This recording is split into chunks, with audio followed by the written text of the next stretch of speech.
Olá, a graça e a paz do Senhor Jesus seja com todos vocês, seja muito bem-vindo ao meu canal. E hoje você está no quadro onde nós fazemos as reflexões da leitura bíblica da Escola Dominical da classe de adultos. E hoje o tema da nossa leitura é: na comunhão, a igreja se fortalece e mantém viva. Você já percebeu como a gente vive numa época em que todo mundo quer mostrar que dá conta de tudo sozinho? Eu me viro, eu resolvo, eu não preciso incomodar ninguém. E de certa forma, a gente trouxe esse pensamento até para dentro da vida cristã. E tem gente dizendo: eu tenho Jesus, então não preciso de igreja. Eu oro na minha casa, eu assisto os cultos pela internet, os cultos online. Eu leio a Bíblia sozinho. E muita calma, meus irmãos, todas essas coisas são importantes e são possíveis. Você precisa orar em casa, você precisa ler a sua Bíblia em casa. Mas será que foi desta maneira que Deus planejou somente a vida cristã? Uma pessoa seguindo Jesus completamente sozinha? Não, meu irmão. Quando nós olhamos para a Bíblia, nós descobrimos exatamente o contrário. Deus nos chamou para sermos corpo, e corpo pressupõe uma ligação, uma comunhão, uma dependência, um cuidado. E o nosso texto de apoio está em Filipenses capítulo 4, e o versículo 15 e o versículo 16. Vamos ler?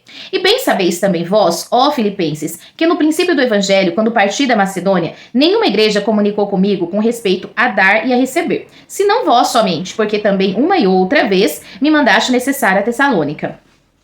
Agora, meus queridos, preste atenção em uma coisa. Nós estamos falando de Paulo, do apóstolo Paulo, um dos maiores missionários da história da igreja. Um homem preparado, corajoso, usado tremendamente na mão de Deus, o escritor de maior livros do Novo Testamento. Mas em nenhum momento nós vemos Paulo dizendo assim: olha o que eu consegui fazer. Não. Paulo sempre reconhece: vocês participaram disso comigo. Enquanto Paulo estava pregando, havia gente contribuindo. Enquanto Paulo estava viajando, havia gente orando. Enquanto Paulo estava cumprindo a sua missão como missionário aos gentios, existia uma igreja sustentando aquela missão. Nós vimos isso na leitura da lição anterior. Percebe tudo isso? Às vezes nós enxergamos somente quem está na frente de tudo, mas Deus também vê quem está sustentando as nossas vidas lá atrás, quem está, como nós costumamos dizer, segurando as cordas. E isso me leva a uma boa ilustração muito bonita que parece justamente na nossa leitura de hoje. Os gansos.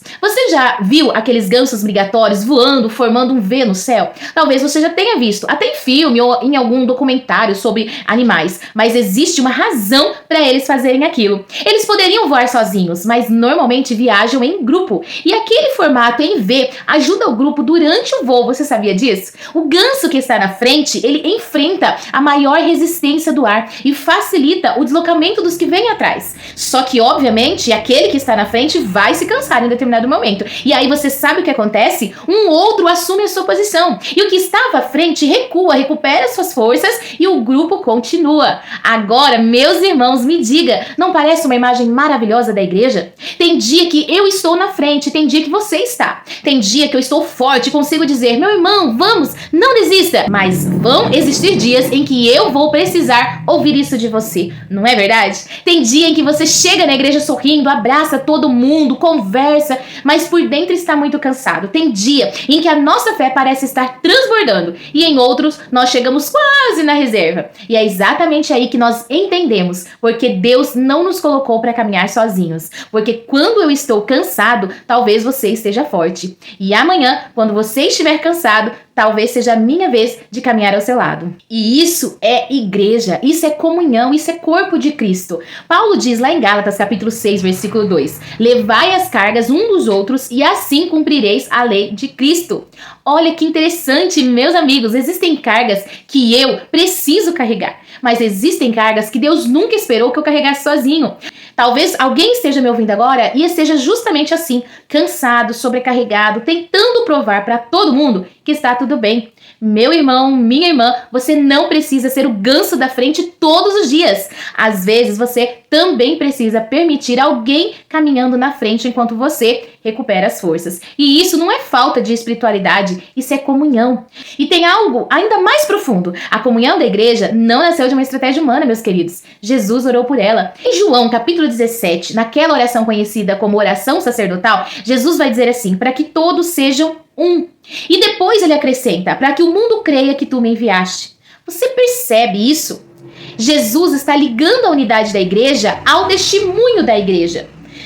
Isso significa que a maneira como tratamos uns aos outros também evangeliza.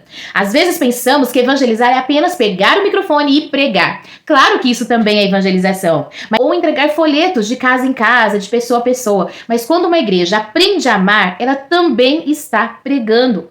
Quando uma igreja cuida dos seus feridos, ela também está pregando. Quando alguém cai e encontra uma mão estendida em vez de dedo apontado, a igreja também está pregando. Quando pessoas completamente diferentes conseguem permanecer juntas por causa de Cristo, isso diz alguma coisa para o mundo. Vamos combinar. Conviver é difícil, não é verdade? Mas a igreja é feita de gente. E onde tem gente, tem opiniões diversas. Tem várias personalidades, tem muitas diferenças. Tem dias bons e dias ruins. Às vezes tem até aquele irmão que testa um pouquinho o nosso fruto do Espírito. Você sabe muito bem do que eu estou falando. Mas talvez seja justamente aí que Deus esteja trabalhando nas nossas vidas. Porque é muito fácil dizer eu sou paciente sozinho na minha casa. Eu quero ser paciente convivendo com as outras pessoas. E aí é fácil dizer eu sou uma pessoa que perdoa quando ninguém fez nada contra você. Mas quando somos feridos, que o perdão deixa de ser teoria e precisa passar à prática, aí nós então percebemos o que é realmente viver em comunidade. Deus também usa a comunhão para trabalhar no nosso caráter. Agora, uma coisa precisa ficar muito clara. Unidade não significa uniformidade. Deus não quer transformar a igreja num lugar onde todo mundo pensa igual em tudo, gosta das mesmas coisas, possui a mesma personalidade. Deus não quer robôs. Paulo usa uma imagem maravilhosa em 1 Coríntios 12. Ele diz que nós somos um corpo. E pensa comigo, seu corpo é formado apenas por mãos? Apenas por pés? Apenas por braços? Apenas por olho? Apenas por ouvido? Claro que não, não é? Cada parte é diferente, mas todas pertencem ao mesmo corpo. Então o problema não é sermos diferentes. O problema é quando nossas diferenças se tornam mais importantes do que glorificar a Cristo. E aqui existe algo muito importante. Diferença de função não significa diferença de valor. Talvez você não pregue, mas você ore muito. Talvez você não cante, mas você serve de outra maneira a comunidade. Talvez ninguém veja aquilo que você faz. Talvez você seja aquela pessoa que chega antes, organiza uma cadeira, recebe alguém, visita uma pessoa doente, ajuda uma família, contribui silenciosamente. Talvez ninguém bata palma. Mas lembre-se, Deus está vendo todas as coisas. Meu irmão, no reino de Deus não existe serviço insignificante quando é feito para a glória de Deus. E John Piper fala muito sobre isso. Eu aqui me lembro de uma ênfase muito presente nos ensinos do pastor John Piper.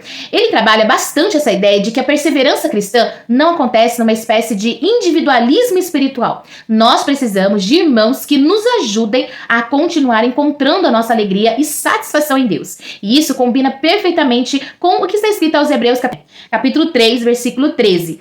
Antes, exortai-vos uns aos outros todos os dias. E por que o autor aos Hebreus fala isso? Porque existe uma coisa perigosa no isolamento. Quando eu começo a me enganar sozinho, fica muito mais difícil de perceber. Eu preciso de gente que olhe pra mim e diga: Luana, cuidado, você não está bem, vamos orar. Você precisa descansar, você precisa voltar. E eu também preciso ter liberdade para fazer isso com alguém. Não é como um fiscal da vida alheia, mas como um irmão, uma irmã em Cristo. Entende a diferença? Comunhão não é controle. Comunhão, meus irmãos, é cuidado. E talvez tenhamos reduzido demais a palavra comunhão. Às vezes falamos: hoje, depois do culto, teremos um momento de comunhão. Significa um café com bolo, um jantar na casa de um irmão, uma saída para comer um lanche. Também gosto muito dessa parte, viu? Pode manter o café, o bolo, mas comunhão bíblica é muito mais profunda. Comunhão é participar da caminhada um dos outros. É saber quando alguém está sumindo. É perceber quando alguém que sempre sorria parou de sorrir. É mandar uma mensagem. É perguntar: está tudo bem? E não perguntar apenas por educação, como nós costumamos fazer no dia a dia. Realmente querer saber a resposta da pessoa. Isso, meus queridos, é comunhão. Agora, volte comigo para Filipenses, porque depois de entendermos tudo isso, Filipenses 4 fica ainda mais bonito. Paulo, ele está dizendo: vocês participaram comigo. Ele estava lá em Tessalônica. Os filipenses estavam em outro lugar, mas mandaram aquilo que Paulo estava precisando. E aqui está uma coisa linda. Talvez os filipenses não estivessem no púlpito com Paulo, mas estavam participando daquela pregação, daquela missão. Isso precisa mudar a visão da igreja, porque quem prega participa da missão, Mas quem ora também participa da missão. Quem evangelizou durante a semana também participa da missão. Quem contribui com as ofertas e os dízimos também contribui para a missão. Quem vai participa, mas quem envia também. Quem está na frente participa, mas quem sustenta, quem está na frente também é participante. Então, igreja, meus irmãos, não é espetáculo. Igreja não é um lugar onde 5 trabalham e 500 assistem. Igreja é corpo. Cada um possui uma função. Lá em Eclesiastes capítulo 4 vai dizer que melhor é serem 2 do que 1. E depois vem uma frase que eu acho muito maravilhosa. Porque se um cair, o outro levanta. Meu irmão, isso é igreja. Se um cair, o outro tá lá para levantar. Não fotografa, não comenta, não espalha, não diz, eu sabia. Levanta, segura na mão das pessoas. Porque hoje foi ele, mas amanhã pode ser eu. Hoje você estende a mão, mas amanhã talvez você é quem precise de uma mão estendida. Por isso, Paulo diz em Romanos 12, alegrai-vos com o que se alegra e chorai com os que choram. Olha como o evangelho é bonito. Quando você vence, eu não tenho inveja, eu comemoro com você. Quando você sofre, eu não ignoro, eu choro com você. Isso é família, isso é corpo, isso é comunhão. Eu quero terminar voltando para aquela imagem do começo, lembra? Dos gansos? Sim. Os gansos estão voando, a viagem é longa. Um está muito cansado, então o outro assume. Depois o outro e o outro. Assim, eles continuam. Talvez você tenha passado muito tempo tentando voar sozinho. Talvez você tenha pensado, eu e Deus damos conta. Mas Deus poderia olhar para você e responder, sim, eu sou suficiente, mas fui eu mesmo quem decidiu colocar irmãos ao seu lado. Pensa sobre isso hoje. A igreja não substitui Jesus. A igreja é uma das maneiras pelas quais Jesus decidiu cuidar de nós. Talvez você esteja muito forte. Então olhe ao seu redor e veja quem está cansado perto de você, quem está diminuindo o ritmo, quem precisa de uma palavra, quem precisa simplesmente ouvir eu estou aqui com você.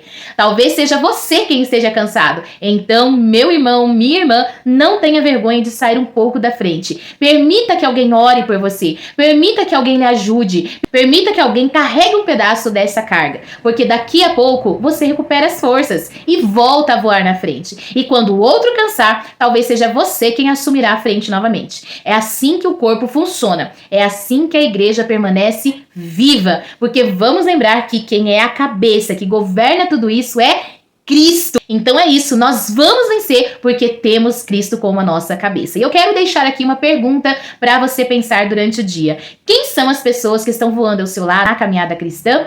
E mais importante, se você diminuir o ritmo amanhã, existe alguém perto o suficiente para perceber que talvez precisemos de menos cristãos dizendo, eu não preciso de ninguém, e mais cristãos dizendo, vamos juntos, que Deus nos deu uma igreja assim, uma igreja que ora junto, uma igreja que serve junto, uma igreja que evangeliza junto, que celebra junto, e quando alguém estiver cansado, que saiba dizer, pode descansar um pouco, meu irmão, eu assumo a frente agora. Porque nós não estamos competindo para descobrir quem chega primeiro. Nós estamos caminhando juntos para glorificar a Cristo. Estamos caminhando para Canaã. Que Deus abençoe a sua vida. Se essa reflexão falou seu coração, compartilhe com aquela pessoa que tem voado ao seu lado na caminhada cristã. E me conta aqui nos comentários quem foi aquela pessoa que Deus usou para ajudar você a continuar quando você pensou em parar. Deus abençoe sua vida. Eu vou ficando por aqui, o vídeo vai ficando por aqui, mas que o Espírito Santo, esse sim, continue falando ao meio do seu coração. A graça e a paz do Senhor Jesus esteja com todos.